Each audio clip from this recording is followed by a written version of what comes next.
میں نے جو آیت کریمہ آپ کے بیچ تلاوت کی ہے، آج یہ پوری گفتگو میں آپ کے سامنے یہ عرض کرنا چاہوں گا کہ ہمارے نبی صلی اللہ علیہ وسلم دنیا میں تشریف لائے، حضور کے آنے سے تبدیلی کیا آئی، انقلاب کیا آیا؟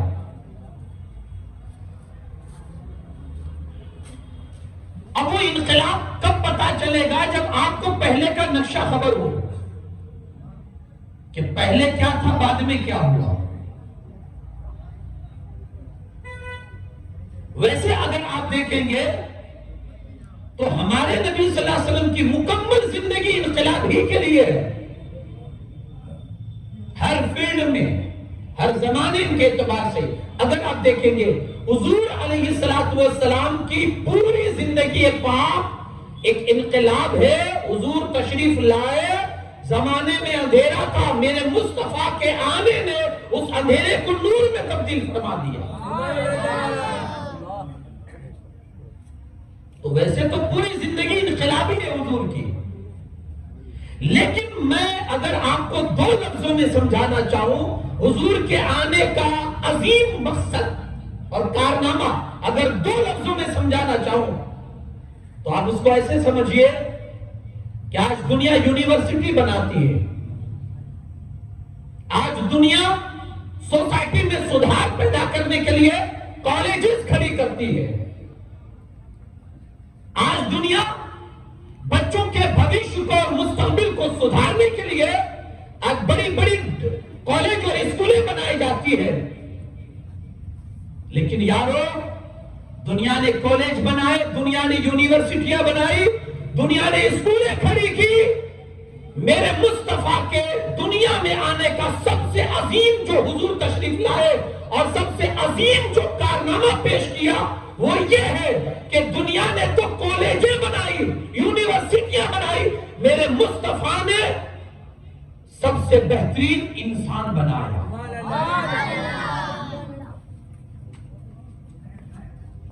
کالج بنانا آسان ہے،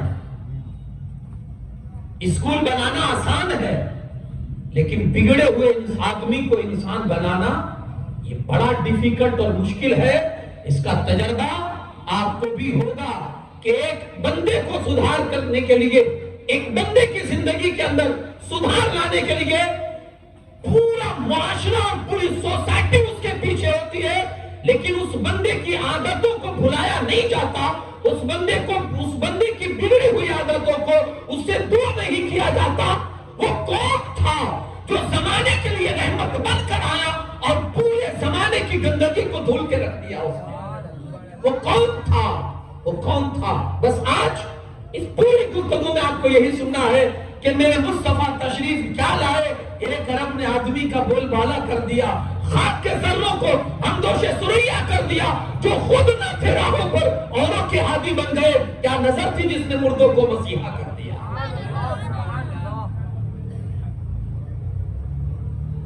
آج پوری دنیا اس فکر میں لگی ہوئی ہے، پوری دنیا آپ دیکھیں گے سوسائٹی کیسے سدھرے،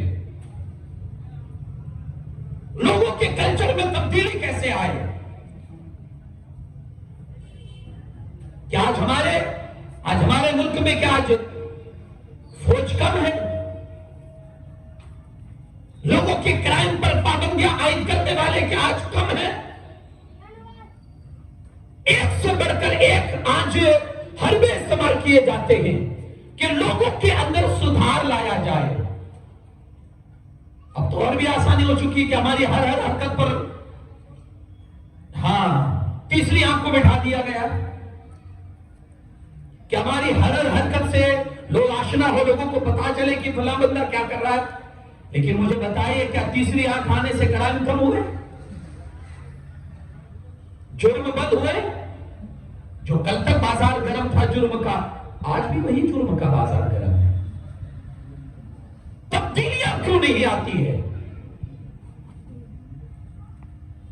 ملک پریشان ہے، سوسائٹی پریشان ہے، گھر کے لوگ پریشان ہے کہ یارو اتنا سب کچھ ہوتے ہوئے، اتنا اہتمام کرنے کے باوجود، لوگوں کے لیے اتنی فیسلٹیز رکھنے کے باوجود آج کرائم بند کیوں نہیں ہوتے؟ ارے یار، دوسروں ہم اپنے بگڑی ہوئی اولاد، اپنے خود کے بیٹے کو اگر وہ غلط لائن پر چلا جاتا ہے، ہمیں لوہے کے چنے چبانے پڑتے ہیں لیکن وہ سیدھی راہ پر نہیں آتا ہے، آخر جرائم بند کیوں نہیں ہو رہے؟ سدھار کیوں نہیں آ رہا ہے؟ ایک طرف ہم ہیں، ایک طرف ہمارا سماج ہے، ایک طرف سوسائٹی ہے، اور آئیے ایک طرف نبی رحمت صلی اللہ علیہ وسلم کی زندگی کو دیکھیں۔ تنے تنہا ہے، سدھارنا کس کو ہے؟ پوری دنیا کو سدھارنا ہے۔ ذات کون ہے؟ نہ کوئی فوج، نہ کوئی ٹیم، نہ کوئی ایکٹیویٹیز، نہ کوئی سسٹم، کچھ نہیں ہے۔ تنے تنہا ایک رسول کی ذات ہے، اور سدھارنا کس کو ہے؟ پورے معاشرے کو، پوری دنیا میں جہاں ہر طرف جرم ہی جرم پھیلا ہوا ہے، اور جرم کی داستان میں آپ کو بیچ میں چل کے سناؤں گا، آپ کو احساس ہوگا کہ اللہ اکبر، کیسا سماج تھا، انسان ہو کر بھی حیوانیت کی زندگی گزارتے تھے۔ تنے تنہا ایک بندہ ہے۔ اچھا، ایسا بھی نہیں ہے کہ چلو انہوں نے پورا ایک ارادہ کر لیا ہو کہ میں ایک ٹیوشن کلاس لے کر بیٹھوں گا، ایک مدرسہ کھول کے بیٹھوں گا، آؤ جس کو سدھرنا ہے مدرسے میں آؤ جس کو اپنی زندگی میں تبدیلی لانی ہو میری ٹیوشن کلاس جوائن کر لے، اس کے اندر سدھار اور تبدیلی آ سکتی ہے۔ یہ ساری چیزیں حضور علیہ السلام نے نہ کوئی ٹیوشن کلاس کھولی تھی، نہ کوئی مدرسہ کھولا تھا۔ 23 سال کے عرصے میں، فقط 23 سال آپ دیکھیں گے، 23 سال کے اندر اعلان نبوت فرمایا کتنی سال کی عمر میں؟ 40 سال کی عمر میں۔ وصال مبارک کتنی عمر میں ہوا؟ 63 سال کی عمر میں۔ آپ سروے کریں، 23 سال کی عمر بچتی ہے، اور 23 سال میں میرے مصطفیٰ نے، ایسا تو نہیں تھا کہ صرف لوگوں کو سدھارنے میں لگے ہوئے ہیں، اسی میں جنگ بدر بھی ہے، یعنی سکون سے بیٹھے نہیں تھے کہ چلو پکڑ کر ایک ہر آدمی کی عادتوں کو سدھارے، صرف بیٹھے نہیں تھے، اسی میں جنگ بدر بھی ہے۔ کون نہیں جانتا جنگ بدر کو؟ وہ مسلمانوں کے لیے کتنی مشکل ترین حالات تھے۔ جنگ بدر کے ایک طرف رمضان المبارک اور دوسری طرف جنگ بدر کا ماحول سامنے کھڑا ہے، مسلمانوں کے لیے لڑائی ہے اور لڑنا ہے۔ یہ الگ بات ہے کہ اللہ غیب سے مدد عطا فرماتا ہے، یہ الگ بات ہے۔ جنگ احد بھی اسی میں ہے، وہ 23 سال کے اندر ہی، جنگ احزاب بھی اس 23 سال کے اندر بھی ہے، فتح مکہ بھی اس 23 سال کے اندر ہی ہے، پھر آپ دیکھیں گے مکہ چھوڑنا بھی اس 23 سال کے اندر ہی ہے، یعنی ساری چیزیں ہیں۔ اس کے باوجود بھی یارو 23 سال کے عرصے میں دنیا میں وہ انقلاب میرے مصطفیٰ نے برپا کر دیا۔ اللہ اکبر، کہ لوگوں نے دیکھ لیا کہ جو انقلاب اور جس قسم کے انسان میرے مصطفیٰ نے پیش کر کے دنیا والوں کے سامنے لا کے رکھے، ہم چیلنج کے ساتھ کہہ سکتے ہیں ایسا انسان کوئی دنیا کی تاریخ میں کوئی بتا ہی نہیں سکتا ہے، جو انسان میرے مصطفیٰ نے بنائے ہوئے۔ تو دنیا نے کیا کیا؟ کالج بنائی، یونیورسٹیاں بنائی، میرے مصطفیٰ کا عظیم کارنامہ یہ ہے، میرے مصطفیٰ نے بہترین انسان بنائے ہیں، اور اس انسانوں کی اگر آپ مثال رکھیں گے تو اس مثالوں میں آپ کو صدیق اکبر نظر آئیں گے، نہیں جانتے آپ؟ ان مثالوں میں آپ کو عمر فاروق اعظم نظر آئیں گے، انہی مثالوں میں، انہی انسانوں میں آپ کو عثمان غنی اور مولائے کائنات علی شیر خدا جیسے نظر آئیں گے۔ وہ کون تھے؟ وہ وہی تھے جنہیں میرے مصطفیٰ نے، میرے مصطفیٰ نے بہترین انسان بنائے، بہترین انسان۔ آج اگر بچہ 10th میں جب آتا ہے یا وہ کالج کرتا ہے، ماں باپ اس کو الگ روم میں اس کو دیتے ہیں کہ بھائی تو الگ سے رہ، تو اپنی تیاری کر، دوسرے بچوں سے کہتے ہیں اس کو ڈسٹرب نہ کرو۔ ٹیچر کا اور اس کے سر کا پورا فوکس اس کے اوپر ہوتا ہے کہ بھائی اگر اس کو کامیاب کرنا ہے، اس کو تنہائی چاہیے، شور شرابے میں رہے گا تو اس کا دماغ ہٹ جائے گا، اس کا ذہن ڈائیورٹ ہو جائے گا، اور وہ جو تیاری کرنا چاہتا ہے وہ تیاری نہیں کرے گا، وہ کر نہیں پائے گا۔ ایک ماسٹر، ایک استاد جب اپنے بچوں کو بہت اہم سبجیکٹ پر گفتگو کرنا چاہتا ہے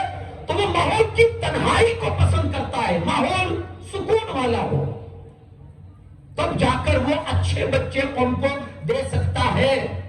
جب اس کو سکون والا ماحول ملے گا تبھی وہ اچھے بچے دے گا. میرے مصطفیٰ کے ماحول کو آپ دیکھو, جنگیں ہو رہی ہے, نماز صحن کعبہ میں نماز پڑھتے ہیں, پیچھے جا کر اوجھڑیاں آپ کی پیٹھ مبارک پر لادی جا رہی ہے. گھر سے نکلتے ہیں, راہوں میں کانٹے بچھائے جا رہے ہیں. سکون کہاں سے آپ دیکھیں گے؟ کبھی مکہ کی گلیوں میں نکلتے ہیں, چھوٹے چھوٹے بچوں کو پیچھے کر دیا جاتا ہے, وہ پاگل پاگل کا نعرہ لگا کر پیچھے چھوٹے چھوٹے پتھر پھینکتے ہیں. سکون کہاں سے لائیں گے؟ ایک استاد اس وقت بچے اچھے بنا کر قوم کے سامنے رکھتا ہے جب اسے سکون والا ماحول ملتا ہے. میرے مصطفیٰ کے پاس تو کوئی سکون والا ماحول نہیں تھا, لیکن میرے مصطفیٰ نے قوم کو ایسے رہنما اور ایسے رہبر عطا کیے ہیں کہ جو کل تک خود راستہ بھٹکے ہوئے تھے, میرے مصطفیٰ نے ان کو کیا سمجھ دیا کہ آپ دوسروں کو راہ دکھا رہے ہیں, آپ دوسروں کو راستہ دکھا رہے ہیں. یہ انقلاب آپ کو صرف اور صرف میرے مصطفیٰ کی حیات طیبہ اور حضور ہی کی زندگی میں نظر آئے گا. آپ دیکھیں عرب کے حالات کیسے تھے اس دور میں جب ہمارے اور تمہارے آقا صلی اللہ علیہ وسلم تشریف لائے. لوگ حیوانیت والی زندگی گزارتے تھے. انسان ہو کر بھی انہیں پتا نہیں تھا کہ انسان کسے کہتے ہیں. دور دور تک انسانیت سے ان کا کوئی کنیکشن نہیں تھا. جیتے ایسے تھے کہ آدمی دیکھ کر اس کو احساس ہو کہ ان کے اندر اور جانوروں کے اندر کوئی تمیز نہیں ہے. یارو آج ظالم سے ظالم انسان ہوگا نا, اس کے پاس بھی اس کا طریقہ بھی ایسا نہیں تھا جو اس زمانے میں لوگوں کا تھا. جانور کھانا ہوتا تھا نا, جانور کھانا ہوتا تھا تو اس کو ذبح نہیں کرتے تھے. کھڑے جانور میں سے جا کر جو حصہ کھانا ہوتا چھری لے جا کر اس حصے کو کاٹ لیتے تھے. وہ جانور اپنا تڑپ رہا ہے.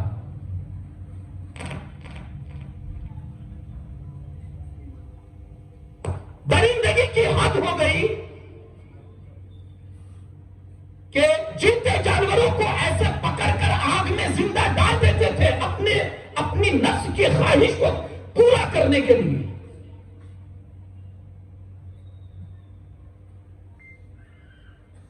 عورتوں کے ساتھ کا جو سلوک ہے وہ تو اتہاس پڑھنے والوں کو اندازہ ہوگا کہ اگر آج بھی کوئی پڑھنے بیٹھ جائے تو آنکھیں اشکبار ہو جائے گی کہ یارو کیسے ظالم قسم کے لوگ تھے. اپنے ہی ہاتھوں سے اپنے ننھے سے پھول جو بچی کی صورت میں ان کے گھر میں اللہ کے روپ اللہ کی طرف سے نعمت کے روپ میں جو بچی پیدا ہوتی تھی, وہ ظالم اپنے ہی ہاتھوں سے اس بچی کا گلا گھونٹ کر یا زندہ ہی زندہ اس بچی کو زمین میں زندہ دفن کر دیا کرتے تھے. سماج کے اندر بگاڑ یارو تھوڑی حد تک ہو تو سماج کے کچھ لوگ اس بگاڑ کو خاتمہ کر سکتے ہیں, اس کو مٹا سکتے ہیں. لیکن جب اس اعتبار سے بگاڑ ہو کہ عادتیں خراب ہو, کیریکٹر و کردار خراب ہو, کیریکٹر کتنے گندے ہو چکے تھے اور اتنا گھٹیا ہو چکے تھے یارو کہ اگر ان کو ہوس مٹانی ہوتی اور کوئی عورت ان کو نہ ملتی تھی تو وہ اپنی سگی ماں کے ساتھ اپنا منہ کالا کرتے تھے. اتہاس لکھنے والوں نے یہ اتہاس بھی لکھا ہے.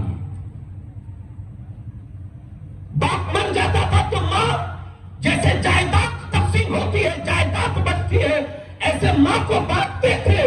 ہم نے یہ بھی پڑھا ہے اس اتہاس کے پنوں پر, یہ بھی پڑھا ہے کہ جب باپ کا انتقال ہو جاتا تھا تو اس کا جو سب سے بڑا بیٹا ہوتا تھا وہ چادر اٹھاتا اور اپنی ماں کے اوپر ڈال دیتا تھا. وہ چادر ڈالنے کا مطلب یہ ہوتا تھا کہ کل تک یہ میرے باپ کی بیوی تھی, اب یہ آج سے میری بیوی ہو چکی ہے. توبہ استغفر اللہ.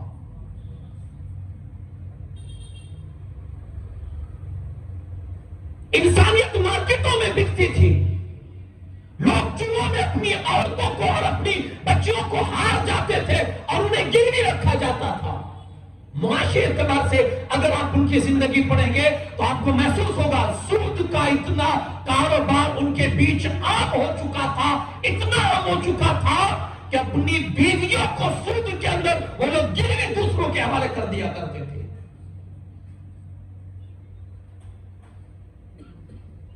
شراب کی اتنی لت اور شراب کی اتنی عادتیں.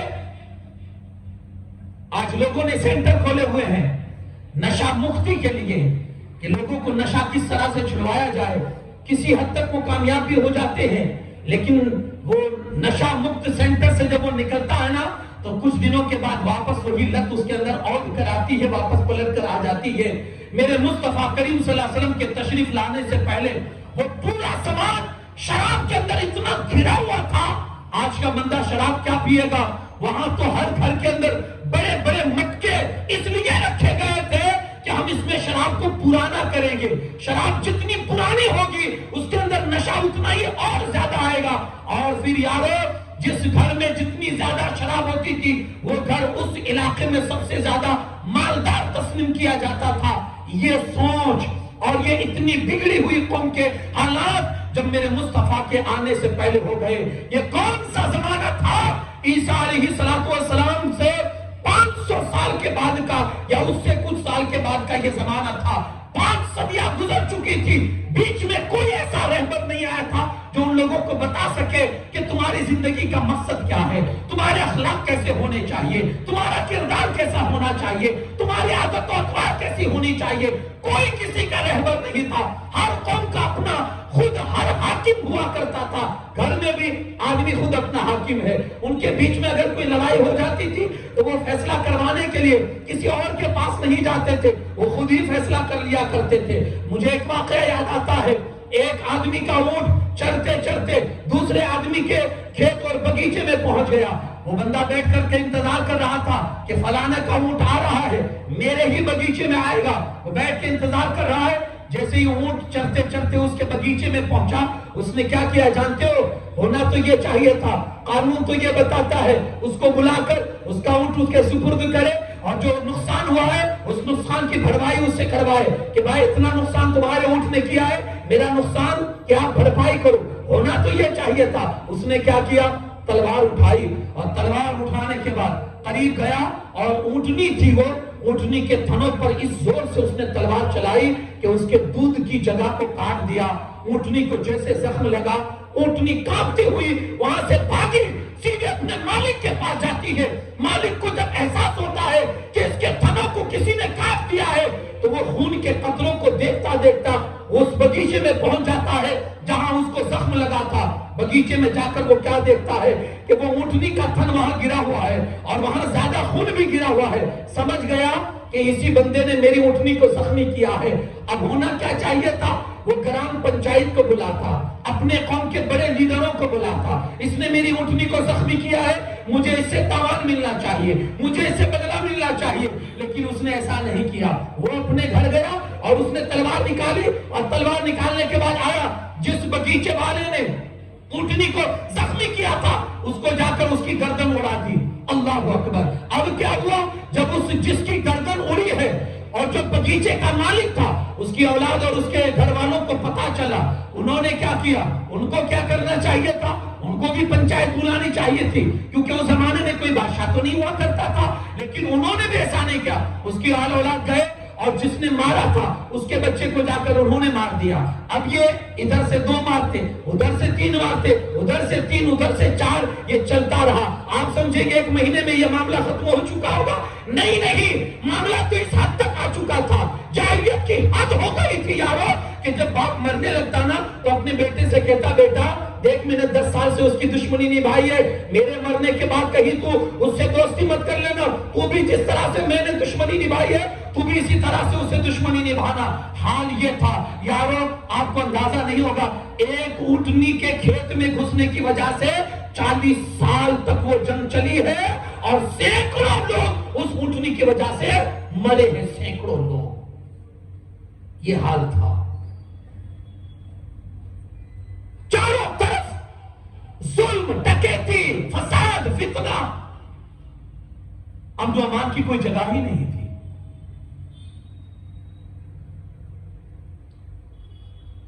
اس میں بھی جہاں عورت کی بات آتی ہے نا، میں کہوں گا اگر مصطفیٰ کی میلاد کی خوشی مرد مناتا ہے نا، عورت کو اس سے ڈبل منانی چاہیے.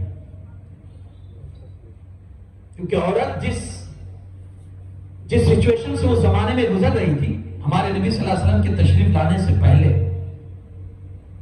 جوان عورت ہے، شوہر گزر گیا، شوہر کا انتقال ہو گیا، تو اس کو بھی اس کے ساتھ مرنے کا آرڈر ہوتا تھا۔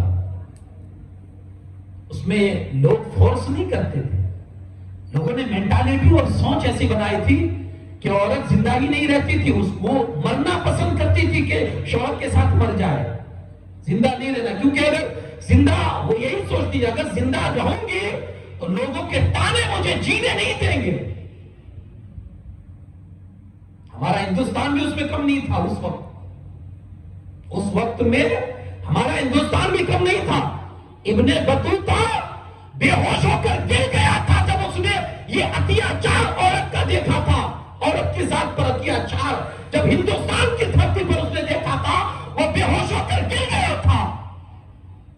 ابن بطوطہ کون ہے؟ وہ سیاح گزرا ہے جس نے پوری دنیا گھومی ہے، دنیا میں گھومتا تھا، وہ ہندوستان کی دھرتی پر آیا، ایک جگہ سے گزر رہا تھا تو کسی عورت کا جوان شوہر گزر گیا تھا، اس کی چتا کو آگ لگی تھی، لوگ چتا جل رہی تھی، تو اس کے خاندان والے، اس کے دوست احباب اس عورت سے کہہ رہے تھے، اس لڑکی سے، کہ اگر تو با وفا بیوی ہے، وفادار بیوی، اپنے شوہر کی ہمدرد ہے، اور تجھے سچی محبت اگر تھی تو تو جو چتا جل رہی اس میں تو بھی جا کر کود جا، اگر تو نہیں کودے گے تو ہم یہ سمجھیں گے کہ تجھے اسے سچی محبت نہیں تھی۔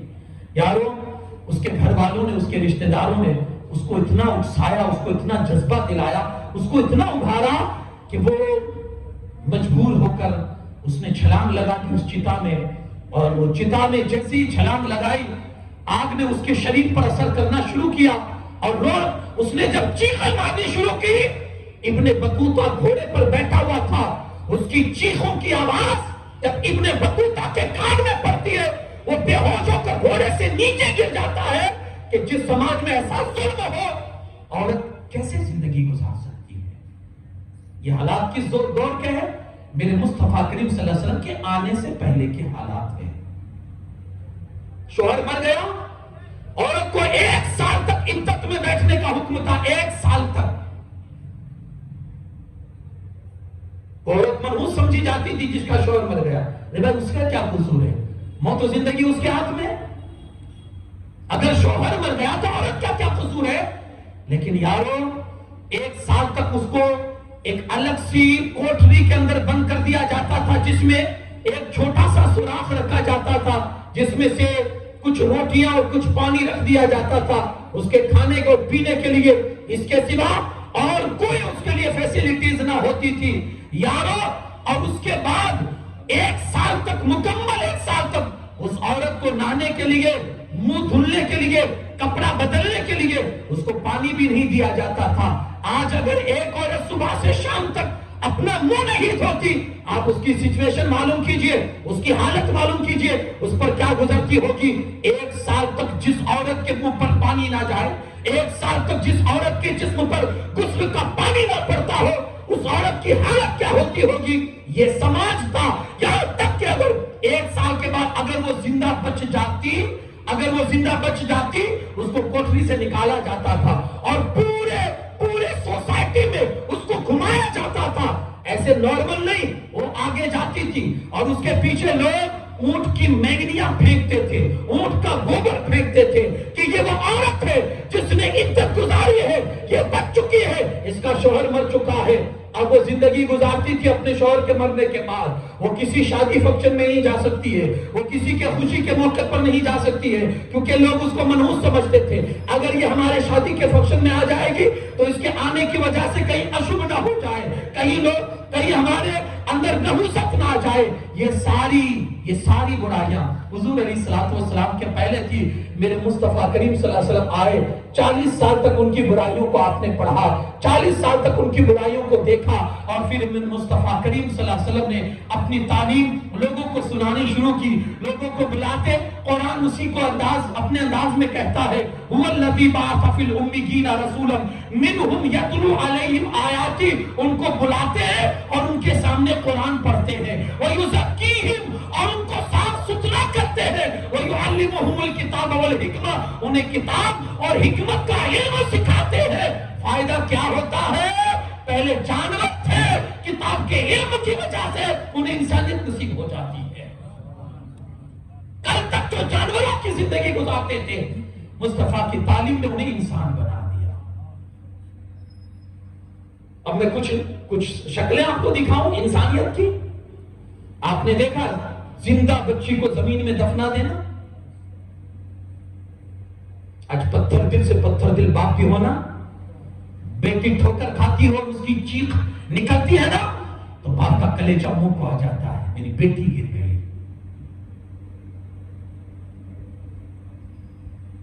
آپ صرف فیل کیجئے سماج کیسا ہوگا یارو کہ اپنے ہاتھوں سے بچے کو دفن کرنا۔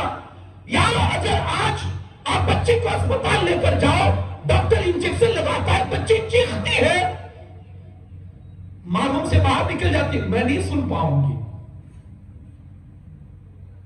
باپ باہر جا کر ویٹ کرتا ہے اور جو نرس ہوتی اسے کہتا ہے تم پکڑنا، میں اپنی بچی کی آہ اور پکار اور چیخ نہیں سن سکتا۔ وہ کیسے بے رحم دل ہوں گے انسان، وہ کیسے ظالم انسان پتھر دل ہوں گے جو اپنے ہاتھوں سے اپنی بچی کو زمین میں زندہ دفنا دیتے تھے۔ یارو یہ سارا سماج تھا اور یہ ریالٹی ہے، یہ حقیقت ہے، یہ کوئی قصے کہانیاں نہیں ہے۔ ایسے سخت دل تھے، انہی سخت دلوں کے اندر اللہ پاک نے ان پر رحم فرمایا اور رحمت والا نبی بھیج دیا۔ اس نے اپنے رحمت کا ایسا جال بچھایا، ایسا رحمت کا جال بچھایا کہ یارو مجھے وہ واقعہ یاد آتا ہے کہ حضرت عائشہ بیٹھی ہوئی تھی، ایک خاتون اپنی 2 بچیوں کو لے کر حضرت عائشہ کی بارگاہ میں آئی۔ حضرت عائشہ کھجور کھا رہی تھی، 3 کھجوریں بچی تھی۔ حضرت عائشہ کے پاس وہ خاتون اپنی 2 بچیوں کو لے کر آئی تو حضرت عائشہ نے 3 کھجوریں جو ہاتھ میں بچی تھی ایک دونوں بچیوں کو دی اور ایک اس کی ماں کو دی۔ دونوں بیٹھ گیا، بچیوں نے تو اسی وقت کھول کے کھجور کھا لی، کیونکہ بچوں کو فطرت میں ہوتی ہے، انہیں کوئی بھی چیز ملتی وہ جھٹ سے کھا لیتے ہیں۔ ماں نے سنبھال کر ہاتھ میں رکھی تھی۔ اب جب بچوں نے اپنی کھجور کھا لی اپنے حصے کی تو اب ان کی نظر ان کی ماں کی کھجور پر پڑنے لگی کہ ماں کے ہاتھ میں، ماں سمجھ گئی تو جانتے ہیں ماں نے کیا کیا؟ حضرت عائشہ سامنے بیٹھی ہوئی ہے، ماں نے اس کھجور کے 2 حصے کیے، آدھی اس بچی کو دیا، آدھی اس بچوں کو دیا۔ بچیوں نے جب کھا لیا نا، حضرت عائشہ یہ منظر دیکھ کر رونے لگی۔ میرے مصطفیٰ کریم صلی اللہ علیہ وسلم فرماتے ہیں عائشہ کیوں روتی ہو؟ عائشہ کیوں روتی ہو؟ عرض کرتی ہے یا رسول اللہ صلی اللہ علیہ وسلم یہ وہی لوگ ہیں، یہ وہی لوگ ہیں کل تک جب آپ نہیں آئے تھے نا تو یہ اپنی بچیوں کو زمین میں زندہ دفناتے تھے، آج آپ کیا آ گئے؟ ان کے اندر وہ انقلاب پیدا ہو گیا کہ اب خود بھوکے رہتے ہیں، اپنی بچیوں کو کھلاتے ہیں۔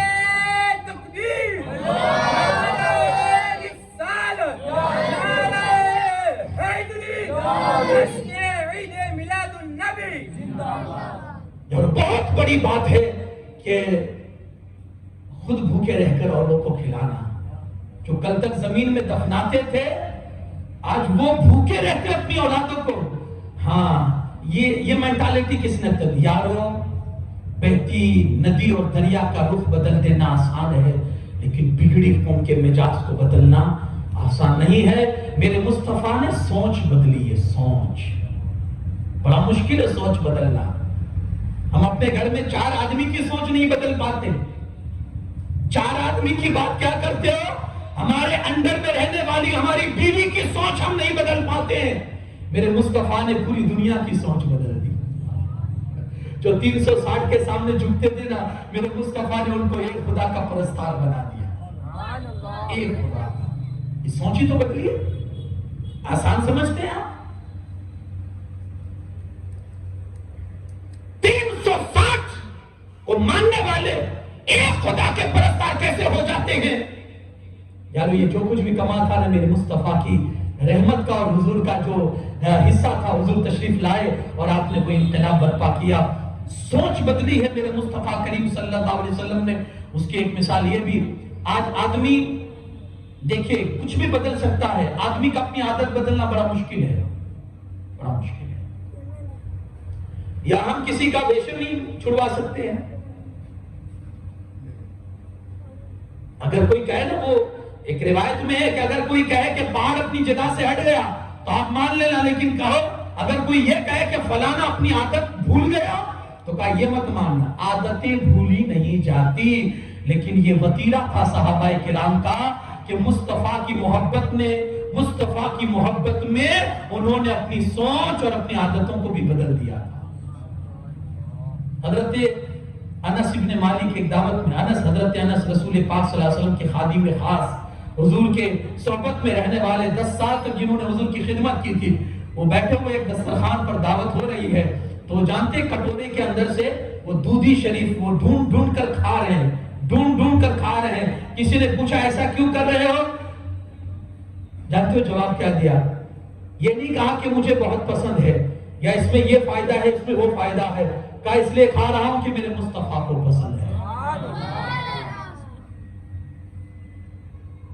آپ کو پسند ہے یا نہیں اس کا کوئی سوال ہی نہیں، انہوں نے تو بس یہ یارو، اب یہ آپ نے پورا نقشہ دیکھا نا، یہ کیسے لوگ تھے، تبدیلی کیسے آئی۔ حضرت عمر فاروق اعظم عمرہ کرنے کے لیے جا رہے تھے، ایک جگہ آئی جہاں بیٹھ گئے، رونے لگے۔ کسی نے پوچھا کیوں رو رہے ہو؟ تو کہا اپنا پرانا وقت یاد کر رہا ہوں۔ کہا کیا؟ کہا 4 اونٹ نہیں سنبھال سکتا تھا جب اسلام نہیں لایا تھا، مصطفیٰ کے دامن سے وابستہ نہیں ہوا تھا، 4 اونٹ نہیں سنبھال سکتا تھا۔ آج مصطفیٰ کے دامن کو ہاتھ میں کیا لیا ہے؟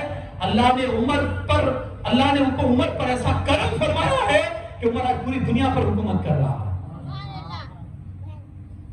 تو یہ جو حضور علیہ السلام نے جو سوچ لوگوں کی بدلی تھی، وہ عرب کا وہ کلچر، وہ عرب کی عادتیں، وہ عرب کا مزاج، جن کے اندر شیخی تھی، جن کے اندر تکبر تھا، جن کے اندر انانیت تھی، اتنے گھٹیا قسم کے ان کے عادت و اطوار اور ان کے کیریکٹر ہو چکے تھے، میرے مصطفیٰ نے ان کو کیریکٹر میں اس اعلیٰ مقام پر پہنچا دیا کہ کہنے والے کہہ گئے جو خود نہ تھے راہ پر اوروں کے ہادی بن گئے، کیا نظر تھی جس نے مردوں کو مسیحا کر لیا۔ امریکہ کا ایک اسکولر ہے، ایک رائٹر ہے جس کا نام ہے مائیکل ایچارڈ، اس نے ایک بکس لکھی ہے، ایک کتاب لکھی ہے، 28 سال لگے اس بک کو کمپلیٹ کرنے میں، اس کو 28 سال۔ اس بک میں اس نے کیا لکھا ہے؟ The 100، یعنی دنیا کے 100 مؤثر ترین انسان، وہ لوگ جن کا اثر دنیا میں چلا ہو، ایسے 100 انسان۔ اچھا پتے کی بات یہ کہ وہ 100 انسانوں میں اس نے سب سے پہلا نام جناب محمد رسول اللہ کا لکھا۔ مذہب کے اعتبار سے وہ عیسائی تھا، اس کا دھرم عیسائی تھا، وہ خود عیسائی تھا۔ لوگوں نے اسے پوچھا بھی کہ تو عیسائی ہے، عیسیٰ علیہ السلام کا ماننے والا ہے، تجھے نام سب سے پہلا فرسٹ نمبر پر عیسیٰ علیہ السلام کا رکھنا چاہیے تھا، تو نے مسلمانوں کے نبی کا نام رکھا۔ اس نے کہا ہاں میں نے نہیں رکھا، میں مجبور ہو گیا تب میں نے رکھا ہے۔ کہا کیسے مجبور ہوا؟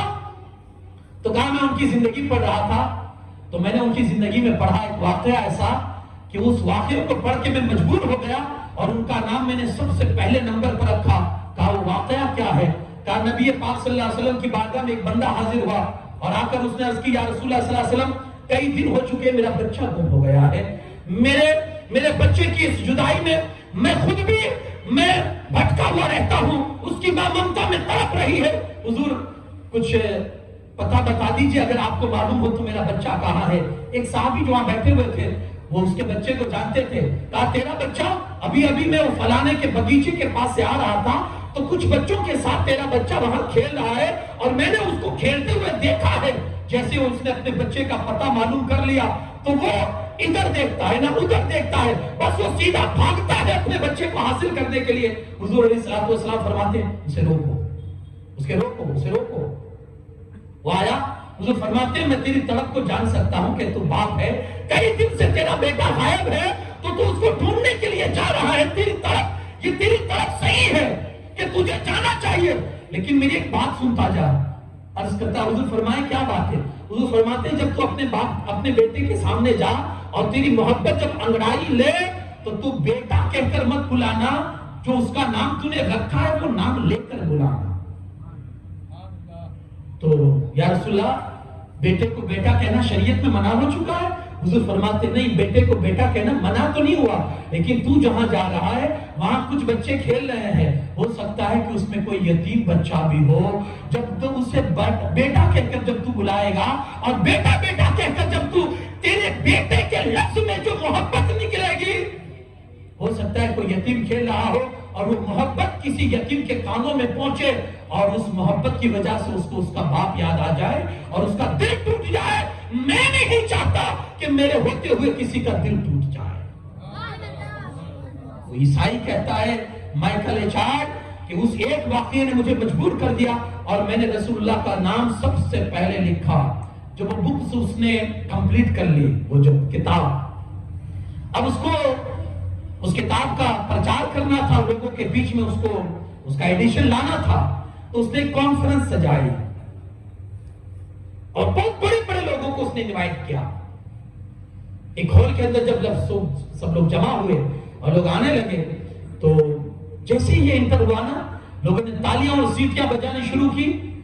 یہ تالیاں سیٹیاں اس کے استقبال میں نہیں تھی، یہ تالیاں سیٹیاں اس لیے بجا رہے تھے تاکہ شور ہو اور وہ جس کا نام بولنے آ جائے لوگ اس کا نام نہ سن سکے۔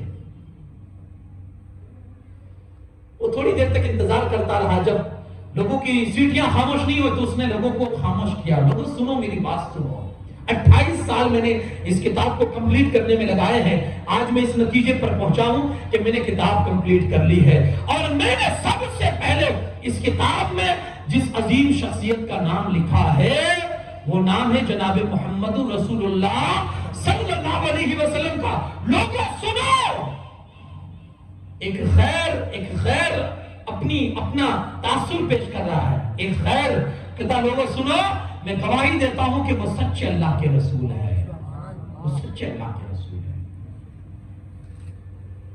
عرب میں ایک کہاوت ہے کہ فضیلت وہ ہے کہ خیر جو بولے، ہے نا، تعریف وہ ہے جو دشمن کرے۔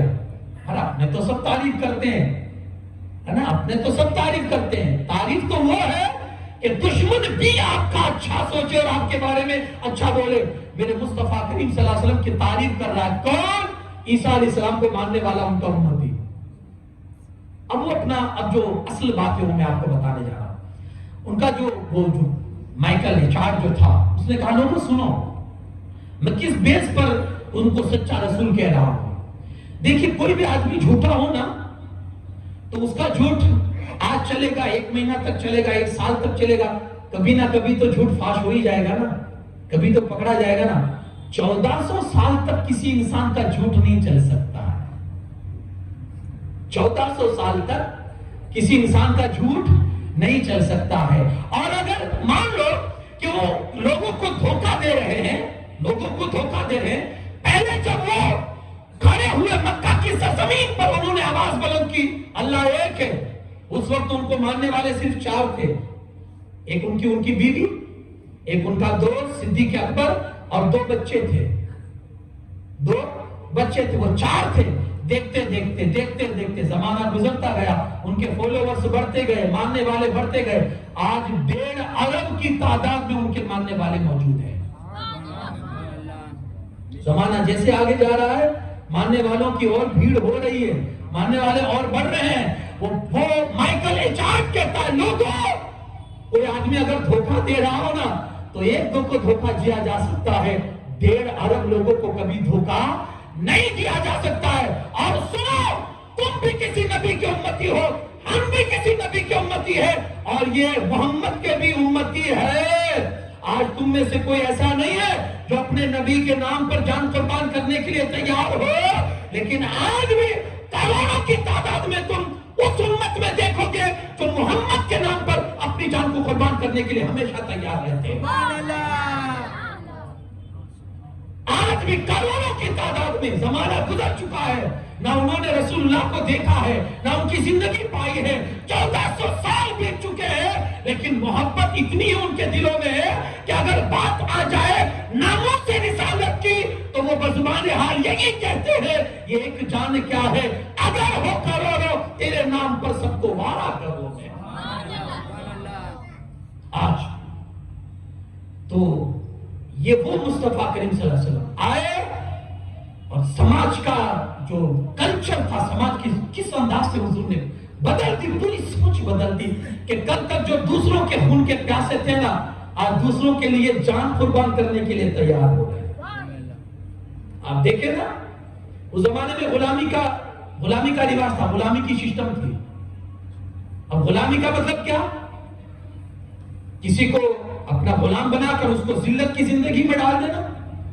نبی پاک صلی اللہ علیہ وسلم نے انسانیت کا درس دیا، انسانوں کو انسانیت کا سبق سکھایا، تو لوگوں میں جب شعور پیدا ہوا، بیداری پیدا ہوئی، تو پھر ان لوگوں کی عقل میں سمجھ آئی کہ یارو جس طرح ہم انسان ہیں اور جیتے ہیں اور اپنی آزادی کی زندگی گزارتے ہیں، ایسے ان کو بھی حق ہے۔ تو آپ پڑھیے سیدنا صدیق اکبر کی زندگی، کئی غلاموں کو آزاد کی۔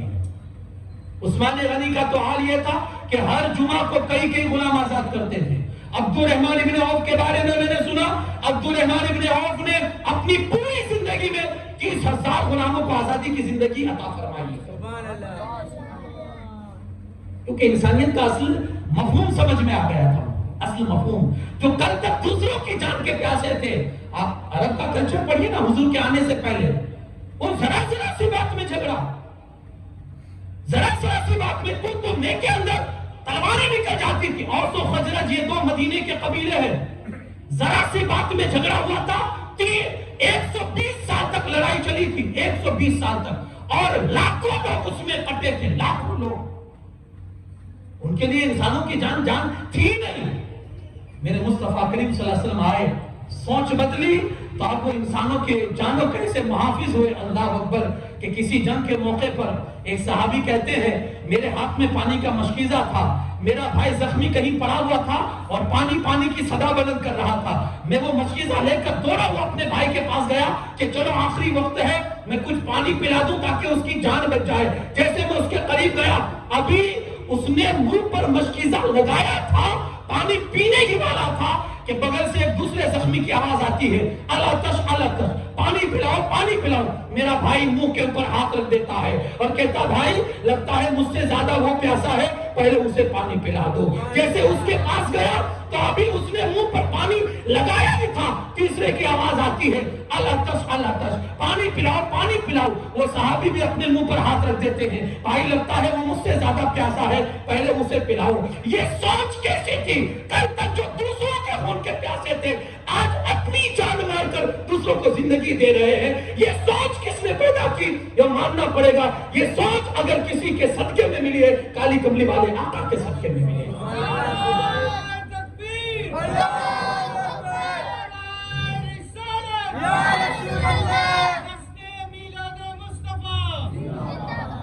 حضرت عمر بیٹھے، عدالت لگی ہوئی ہے، دو بندے حاضر ہوتے، ایک بندے کو پکڑ کر حضور یہی ہے میرے باپ کا قاتل، کیا مسئلہ ہے؟ کہ اس نے میرے باپ کو مار دیا ہے۔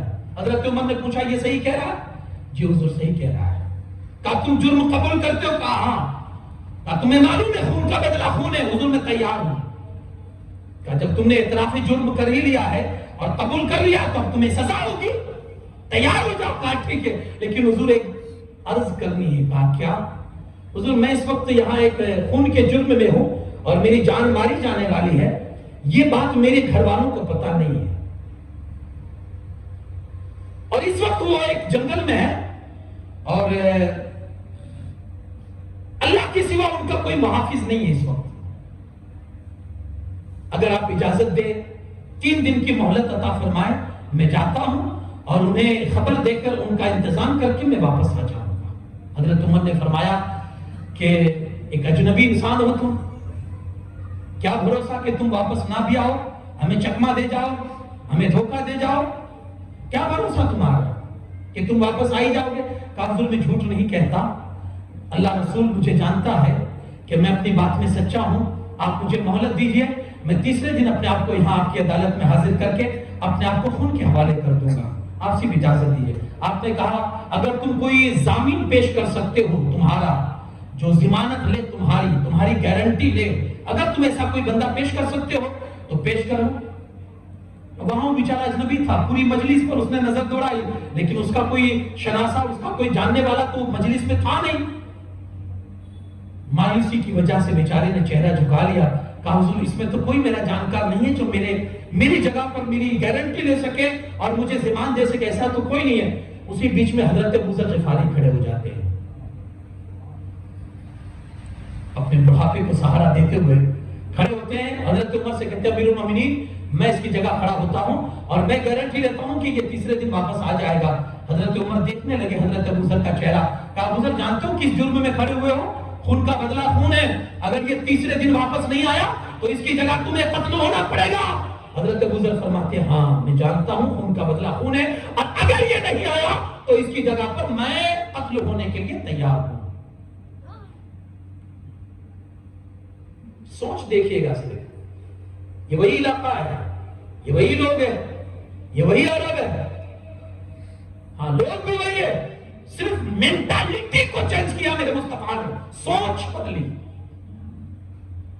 وہ چلا گیا، تیسرا دن وہ عدالت عمر لگی ہوئی ہے، شام ہونے کو بندہ نہیں آیا، سب کے چہرے پڑ گئے، اب تو ابو ذر کو پھوکٹ میں مارے جائیں گے، ابو ذر ان کو قتل ہونا پڑے گا۔ کیوں کھڑے ہو گئے تھے؟ اجنبی کو جانتے بھی نہیں تھے، اجنبی کی جگہ کھڑے ہونا چاہیے، اس طرح یہ بیوقوفی والا کام کیا حضرت ابو ذر غفاری نے۔ لیکن یارو ادھر سورج ڈوبنے والا ہے، کچھ کرنیں سورج کی باقی ہے، اللہ اکبر۔ اسی بیچ میں لوگ کبھی حضرت عمر کے چہرے کو دیکھتے، کبھی ابو ذر غفاری کے چہرے کو دیکھتے، لوگ دل ہی دل میں افسوس کر رہے تھے کہ اچانک نعرے تکبیر کی آواز بلند ہوتی ہے، دور سے وہی بندہ آ رہا تھا، بڑی تیزی کے ساتھ آ رہا تھا، بال بکھرے ہوئے تھے، چہرے پر اس کے گرد اڑی ہوئی تھی اور لباس بالکل گندا ہو چکا تھا، اتنی تیزی سے آ رہا تھا۔ سیدھے آ کر حضرت عمر کی عدالت میں کھڑے ہو کر سلام کہتا ہے، کہا حضور معاف کر دیجئے گا، تھوڑی دیر ہو گئی، آنے میں تھوڑا لیٹ ہو گیا ہے۔ حضرت عمر فاروق اعظم چونک گئے، اس کا چہرہ تھوڑی دیر تو دیکھتے رہ گئے، پھر حضرت عمر کہتے ہیں اچھا ذرا یہ تو بتا، اجنبی تھا، کوئی جانتا بھی نہیں تھا، تیرا ایڈریس بھی مجھے پتا نہیں تھا کہ تو کہاں کا رہنے والا ہے، کس نام کا تو بندہ ہے، مجھے تو یہ بھی نہیں معلوم تھا، اگر تو دھوکہ دینا چاہتا بھی تو دے سکتا تھا، پھر پلٹ کے کیوں آیا؟ موت کے منہ میں آیا ہے، مرنے کے لیے آیا ہے، اگر تو بھاگ جاتا تو ہم تیرا کیا کر لیتے، واپس پلٹ کر کیوں آیا؟ اللہ اکبر۔ اب اس کا جواب سنے وہ بندہ کہتا ہے کہ حضور پلٹ کے اگر میں نہ آتا آپ میرا کچھ نہیں بگاڑ سکتے تھے، مجھے آپ جانتے بھی نہیں تھے، میں اجنبی آدمی تھا، لیکن حضور میں اس لیے واپس آ گیا تاکہ ایک آدمی کا دوسرے آدمی پر بھروسہ نہ ٹوٹے، ایک آدمی کے بھروسے کو نہ توڑنے کے لیے، کہ تاکہ دوسری مرتبہ لوگ اگر کسی کا بھروسہ لے تو وہ بے دھڑک بھروسہ لے سکے کہ چل میں تیرے پیچھے کھڑا ہوں۔ انسانیت اسی کو کہتے ہیں۔ اللہ اکبر۔ حضرت عمر فاروق اعظم نے اس کی بات سنی تو حضرت عمر فاروق اعظم ابو ذر غفاری سے کہتے ہیں، ابو ذر غفاری اب ذرا تم بھی تو بتاؤ، اجنبی تھا، تمہارا جانکار نہیں تھا، تم جانتے نہیں تھے، اس اجنبی آدمی کے لیے اپنی جان داؤ پہ لگا کر تم کیوں کھڑے ہو گئے؟ اس کی گارنٹی کے طور پر تم کیوں کھڑے ہوئے؟ حضرت ابو ذر غفاری فرماتے ہیں حضرت عمر سے، حضور میں اس لیے کھڑا ہوا تھا تاکہ دنیا والوں کو پتا چلے کہ دنیا میں ابھی بھی بھلائی کرنے والے موجود ہیں، خیر خواہی کرنے والے، لوگوں کا بھلا سوچنے والے ابھی بھی دنیا میں ہے۔ جب یہ معاملہ وہ دونوں بچوں نے سنا جن کا باپ مر چکا تھا تو وہ کہتے ہیں حضور اب ہمیں اپنے باپ کے خون کا بدلہ نہیں چاہیے، ہم انہیں معاف کرتے ہیں تاکہ دنیا والوں کو پتا چلے کہ دنیا میں آج بھی معاف کرنے والے موجود ہیں۔ اب یہ سوچ خیر خواہی کی، معاف کرنے کی، کسی کے خون کی جگہ اپنا خون دے دینا، کسی کی جان جاتی ہو تو اس کی جگہ اس کی جان بچا کر اپنی جان دے دینا، یارو یہ ضمیر اور یہ سوچ اور یہ بچار یہ کس کا صدقہ تھا جو کل تک دوسروں کے خون کے پیاسے تھے؟ مصطفیٰ کریم کی صحبت اور آپ کی رحمت نے آج انہیں دوسروں کی جان کی حفاظت کرنے کا ہنر سکھا دیا، اب وہ دوسروں کی جانیں بچاتے ہیں۔